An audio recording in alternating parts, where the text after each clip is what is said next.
Hi, I'm Bob Cook. I'm going to be posing some questions to our special guest today, Doug Ball.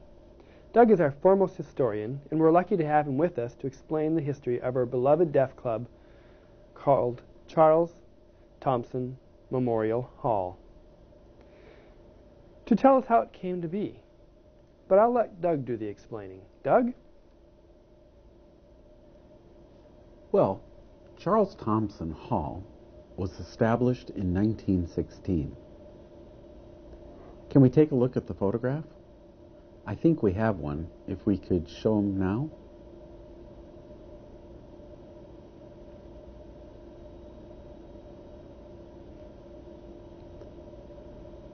That picture was taken just after construction was completed in 1916. In fact, November 5th of 1916 was called a Red Letter Day. It was the opening day for Thompson Hall. That picture was taken shortly thereafter. People often ask where the name came from, who it was named after, just who was Charles Thompson. He was a very wealthy deaf man who almost never had to work a day in his life. He came from a wealthy family, the Thompsons. His father was the founder of the First National Bank of St. Paul. His name was Horace Thompson, and he and his brother founded the bank. They were also involved in the expansion of the railroads back in the 1850s and 1860s. Minneapolis-St. Paul were both very small towns at that time and just starting to grow. Charles Thompson was born in 1861 during the Civil War. We're not sure how he became deaf, but he did attend the school for the deaf. Upon his graduation, his parents gave him the gift of a very large farm near Windham. It was a horse breeding farm. This was a key area for buying horses, racing horses. But Charles wasn't interested and decided to sell the farm and move back to Minneapolis. He preferred Minneapolis because it offered more interaction with other deaf people. Charles had been a bachelor for many years before he met his wife, Margaret. First, let's show a picture of Charles.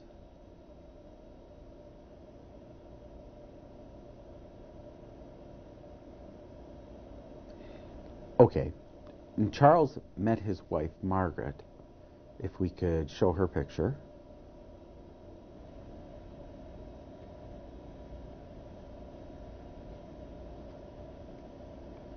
His wife's name was Margaret Brooks. Margaret was born in Scotland, and then her family immigrated to Minnesota when she was a young girl. Later, she entered the school for the deaf, but didn't graduate. From there, because her parents decided to move to Colorado, she did graduate from the school for the deaf in Colorado. Charles Thompson met Margaret at an MADC convention in 1896. He fell madly in love with her, and they were soon married. They then hired Olaf Hansen, a famous deaf architect. Let's show his picture now.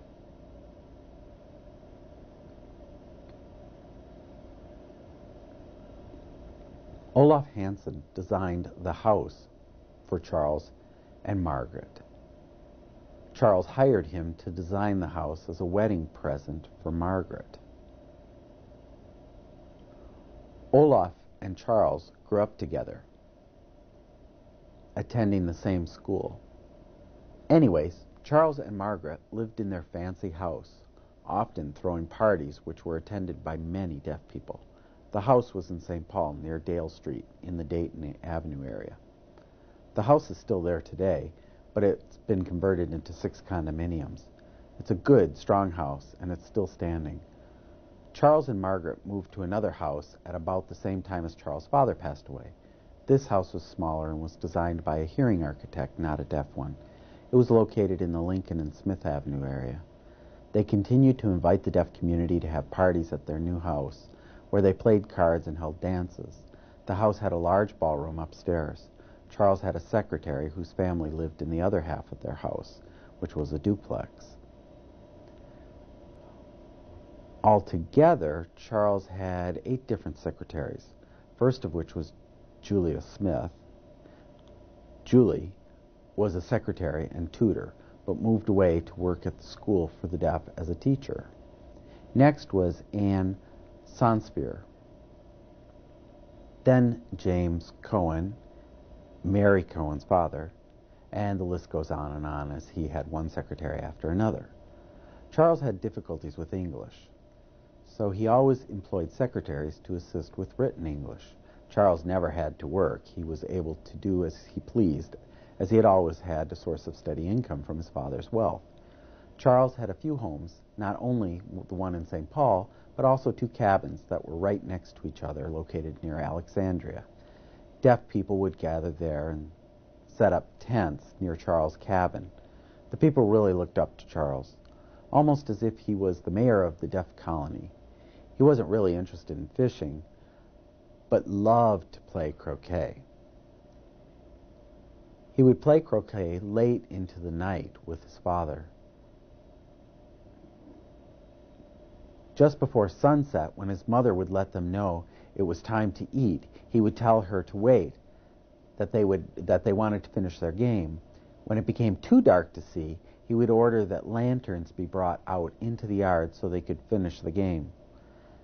The family had several homes throughout the country, including winter homes in Georgia and California.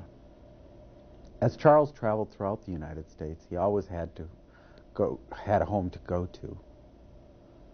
Charles passed away in 1915, leaving Margaret a wealthy woman.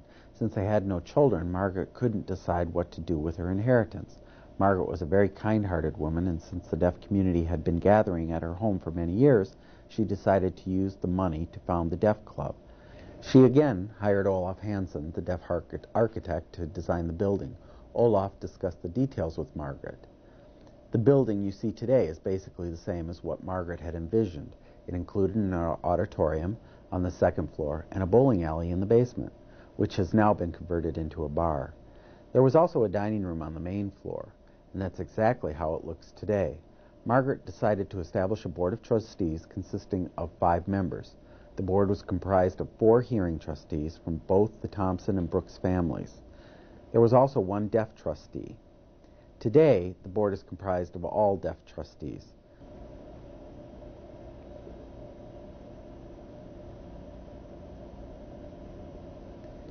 Anyways, this is Margaret's name sign, and this is Charles' name sign.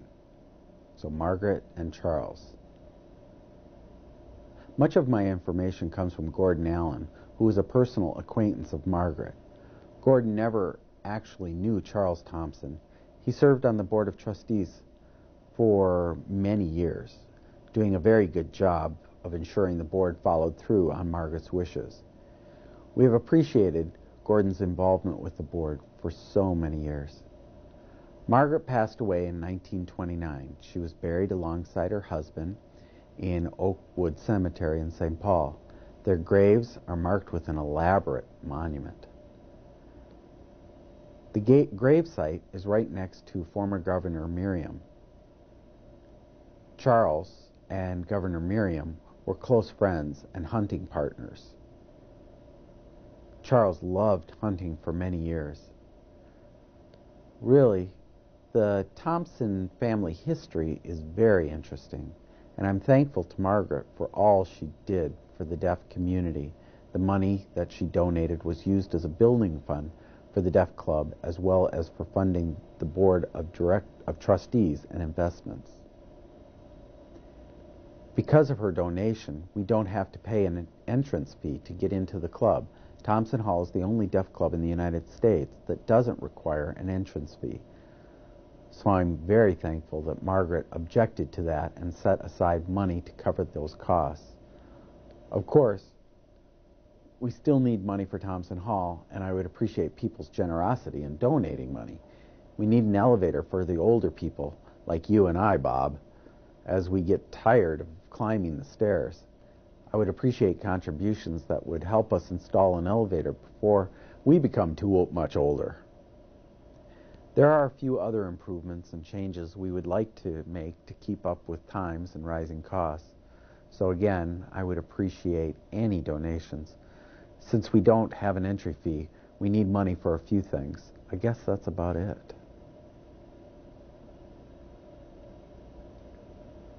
This historical information is really interesting. I very much have enjoyed having you share it with us on videotape so that we can share the story with other deaf people. Every time I meet someone, they ask me to explain the history again, so it'll be nice to have it on videotape. I think I'll make extra copies to keep on file at Thompson Hall, so if someone from another country comes, they can watch it. Now, November 5th of this year will be the Deaf Club's 80th anniversary. 5 years ago, we had a big 75th anniversary celebration, and time keeps marching on. I do see the building getting older.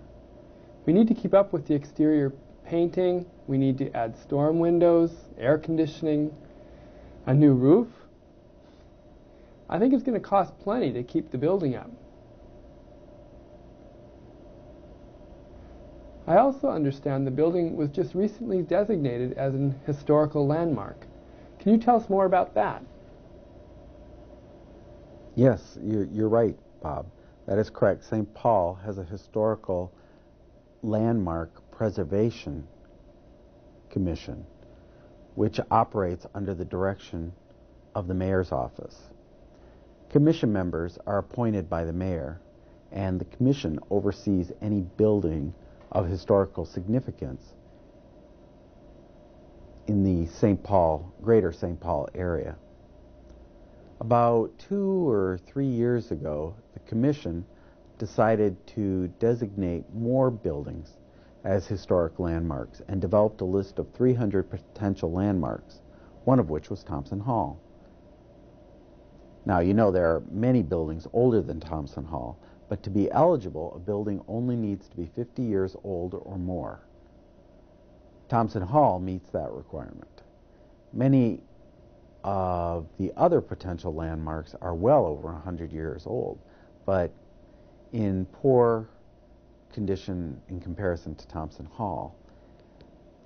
After compiling their study, the Commission's list was narrowed down to the top 10 for further discussion before a final selection was made. Sure enough, Thompson Hall was one of the top 10.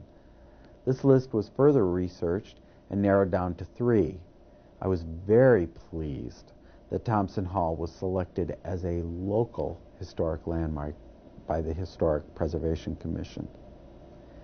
And this selection was also approved by the Minnesota Historical Society. In the future, I hope to see Thompson Hall added to the National Registry of Historic Landmarks. For your information, 3 private homes in Faribault, Minnesota have been recognized as historic landmarks on the local, state, and national levels. So I hope Thompson Hall will be recognized nationally in the future too. I hope so too. Maybe it will be recognized nationally, even worldwide. We could show deaf clubs in other countries what a fine club we have, and we don't even have to charge an admission fee. What an impact that could have. As a member of the Board of Trustees, I still have some concerns. We need to encourage our young people to recognize the significance of the Deaf Club and gain their support. I have noticed that many deaf organizations make use of the club, as well as some hearing organizations. I've also heard that 2 wedding ceremonies were held in Thompson Hall. Is that correct? Well, actually, I'm not sure how many weddings. More than 2, though. I'd have to do some checking, but I suspect it's more like 3 or 4. Do you remember your classmate, or maybe it was a couple years before or after your class? Anyway, Janice Huberty was married there. They may have forgotten to count her. But anyway, there have been a few wedding ceremonies there, right? You're right. Regarding your concerns, yes, Thompson Hall seems small for the growing population of deaf people here in the Twin Cities as compared to the 1950s or 60s. The population today is much larger than when Olaf Hansen originally designed the building. He designed it for the population at that time. I know it seems cramped and that has caused some members to leave, but because of its location, it is really not possible to add on to the building. Of course, we want to show that we do treasure our history. When we look at Europe, there are so many buildings owned by deaf groups, schools, and clubs. They've been standing for 100 or 200 years. They value the historical significance of these buildings, and they take ownership over them. It'd be nice if the Minnesota deaf community took ownership of its deaf club. It means so much to us. I hope in the future young people will understand the significance of deaf clubs. We share your concerns about that. All right. Well, thank you so much for your time, Doug. I hope someday you will want to learn more about Charles Thompson Memorial Hall. If so, we have 3 videotapes that can be borrowed from our office at the Metro Regional Service Center.